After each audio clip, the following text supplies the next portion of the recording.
know is there is something in the air that's changing people. I need you to get me to Bulla Bulla. Why? To get his sister. Ready? Born ready.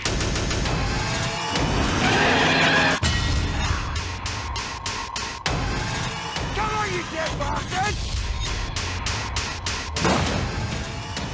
The medical box. Open it! Oh, beers. You want a beer, Frank? What do you fucking reckon? We need fuel. There's no way that could work. There's one way to find out. We need to armor up. Big time. It's about the survival of the human fucking race, mate! Hold on! Come on, you zombie!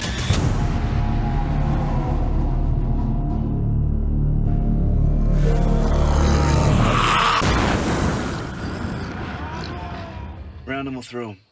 Through them.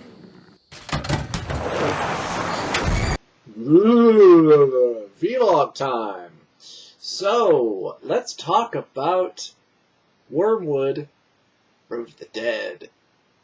This movie had come out quite a while ago, as I understand it. Because when I first heard about it, it was on oneofus.net, home of Chris Cox and Brian Salisbury, formerly of Spill.com.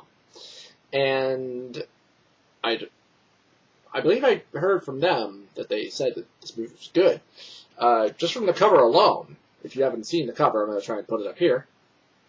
It's, yeah, it really catches your eye. And somebody, I think, had described it as, choose, you know, a great zombie movie, you know, be it one of the Romero's or maybe like 28 Days Later or something like that, meets Mad Max, is kind of how they described it, and that fits it to a T.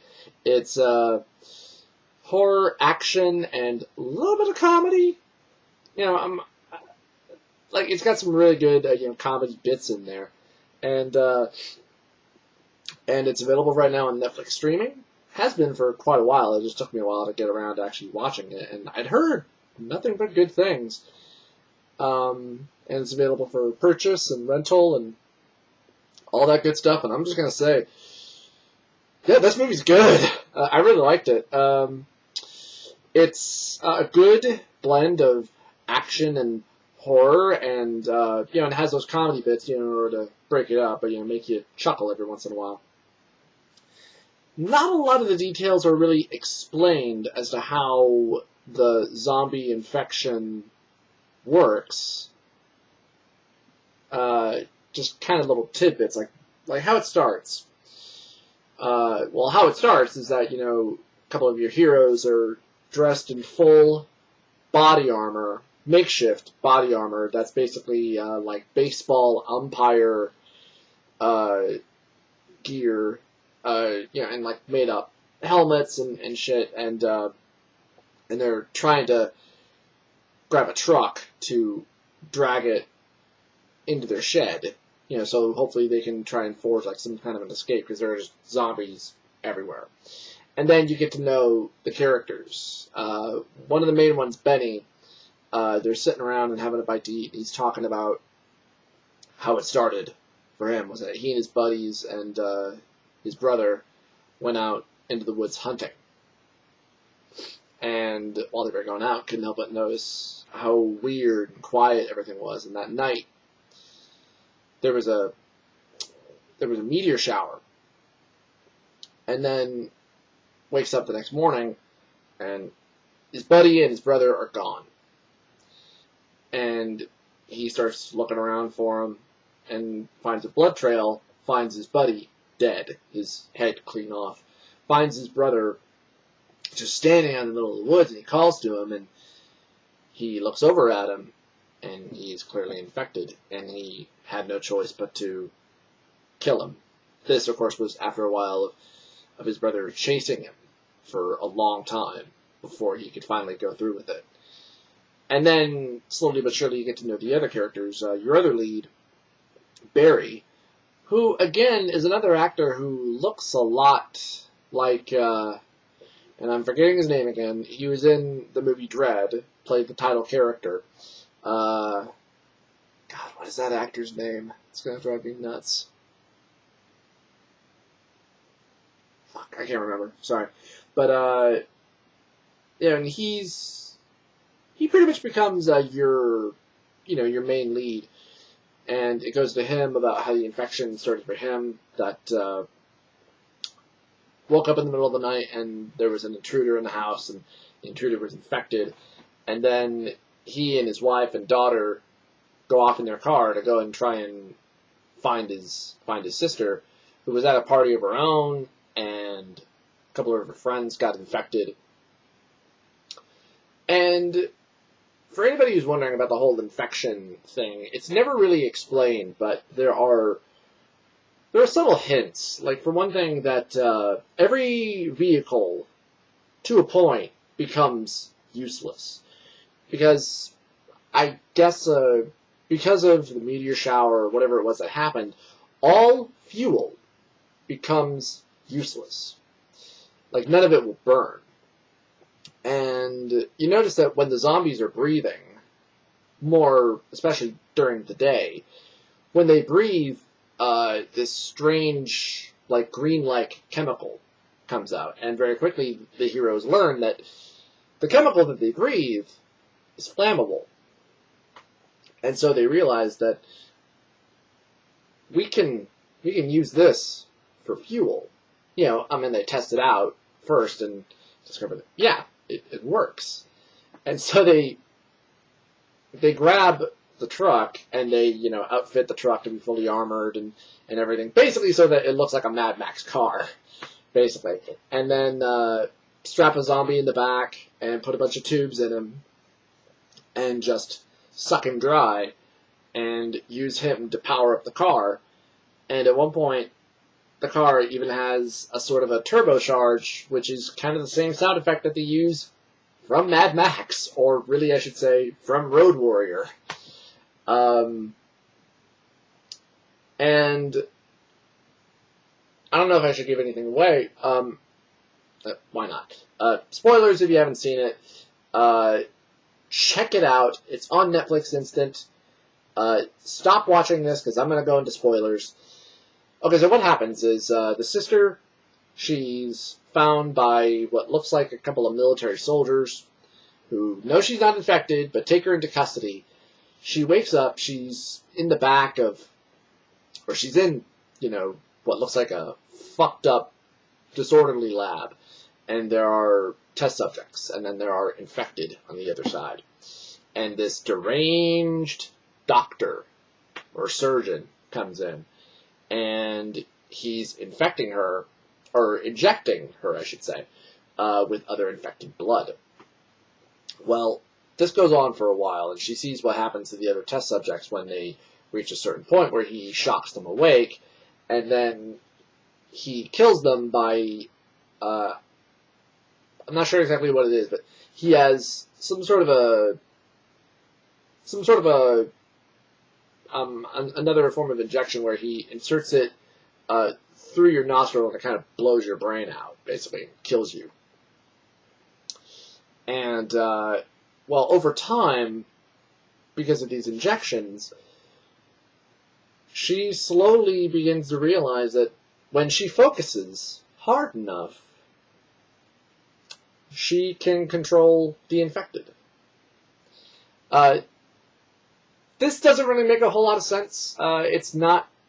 it's explained in that she's, being slowly injected with their blood. But again, it doesn't really make a whole lot of sense as to why, she would be able to control them. But whatever, it's cool. And eventually she uses it in order to escape. And, because the surgeon is about to kill her because her time is up. And she controls the other infected to slow him down, and then eventually bite him and get him so that, well, he's going to turn eventually, because the same rules apply here as they do in any other zombie movie. When you're bitten, you are going to turn. And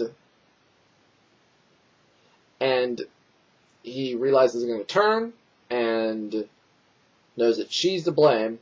After it cuts off his own arm with a bandsaw, he goes to kill her, and right as he's about to, he turns, and she's able to control him and manipulates him to cut her down and cut off her restraints, give her his gun, and then she blows his head off. I would have thought it would have been a lot more appropriate if she had made him slowly cut off his own head with the bandsaw, because this guy is a fucking sociopathic piece of shit, and I think that would have been better. But it's still good. And then she makes her escape, and her brother, Barry, who's in the armored truck, and him and his buddies are basically, he's on a quest to find her. And eventually, you know, they learn that she has this ability to be able to control and manipulate the dead, which they don't really question. It's just like, well, it's useful and it's helpful because she gets them more fuel when they run out. But she also starts to realize that also because of that, it's really fucking with her. Like, she's not sure if she's going to turn or not. And eventually, military guys come back for her and decide they're going to kill her and just kill everybody. You know, like the military usually does, because the military in any horror movie are evil bastards.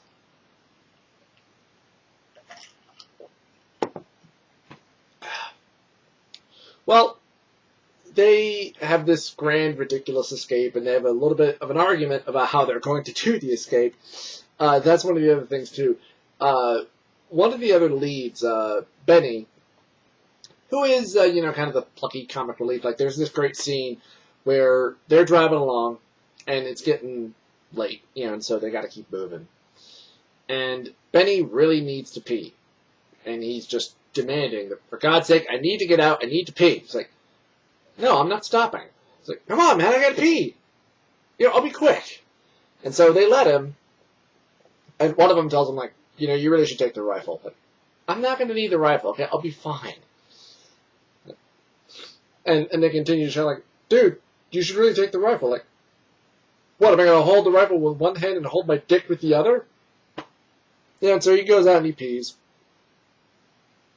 And as he does, a zombie just slowly starts popping out of the ground, and he freaks the fuck out, and, you know, as do they all. And more start coming, and he jumps back in the truck.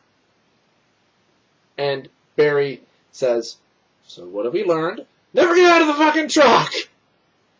And they take off. You know, and that's kind of what a lot of the sense of humor is in this. And a lot of the characters have character and have arcs. You know, they go through these huge emotional roller coasters, like our hero Barry, who has to kill his own beloved wife and his own daughter when they turn, and wants to kill himself immediately afterwards, but couldn't do it because he had no ammunition. And the next survivor that he meets who has a gun, he still wants to die. And the guy, you know, just won't let him do it, and so kind of helps him. You're like, no, you know, we need to stick together. So anyway, I mean, I don't want to give away the rest of the ending. It certainly sets it up for a sequel, and as I understand it, they are working on one. Kind of curious to see where it goes with this, because I really did enjoy this. This was a really good movie. It gets really gory. The effects look really good. The zombies look great.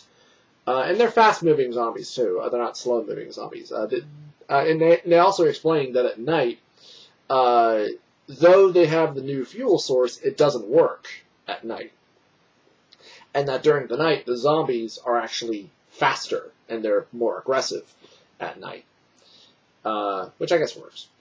And, I mean, if you like a good zombie movie with some cool action, and you're a fan of the Mad Max movies, I mean, there's not, like, road car combat or anything like that, but there are but like the truck that they drive is pretty badass.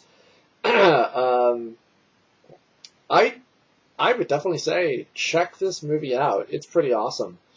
So, alright, that's my quick little vlog. Sorry, my nose is itchy like crazy right now. Don't know why it always chooses those odd moments. So, this has been my vlog on Wyrmwood, Road of the Dead.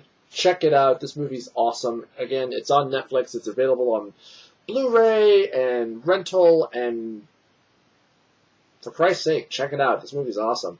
I'll see you guys next time. Ciao.